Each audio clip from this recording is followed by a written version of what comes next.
5 araw bago ang barangay at SK elections, isa na namang kandidato ang patay sa pamamaril. Sa Monte Vista, Davao de Oro, tinambangan ng riding in tandem ang biktima na katatapos lang mangampanya. Nasa frontline na balitang yan si Gary De Leon.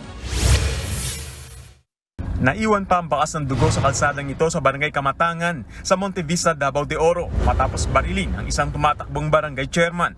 Naiwan din maging ang gamit niyang motorsiklo. Kinilala ang biktima na si Alvin Garcia, 32 anyos. Base sa investigasyon, kagagaling lang ni Garcia sa pangangampanya nang sundan ng mga salaring riding in tandem at barilin sa ulo. Baba na nila is doon na nangyari. Sinundan sila ng nakamotor.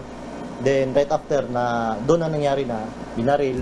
Sabi na lang yung witness na, Kap, binaril ka. Yun yung time nga na ganun-ganun na daw yung motor. That's the time na natumba sila. Nadala pa sa ospital si Garcia pero pumanaw din kinalaunan. Nakaligtas naman ang angkas niya na tumatakbo namang barangay Kagawad. Palaisipan pa sa pamilya ng biktima kung ano ang posibleng motibo sa krimen. Ang gusto lang namin makamit ang hustisya. Yan talaga ang hiling namin sa gobyerno na makamit ang hustisya. Wala talaga kaming alam kasi mabait ang kapatid ko.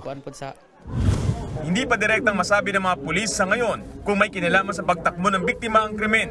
Bumuo na ng Special Investigation Task Group ang Monte Vista PNP para tutukan ang kaso. May 2 person of interest na raw na tinitingnan ng mga pulis. Nagdesisyon naman ang mga kalyado ni Garcia na ihinto na lang muna ang pangangampanya. Nagbabalita mula sa Frontline, Gary De Leon, News 5. Mga kapatid, Cheryl Cosim po. Iba na ang may alam at may pakialam sa panahon ngayon. Para sa tuloy-tuloy na balitaan sa Frontline, mag-follow at mag-subscribe sa social media pages ng News 5.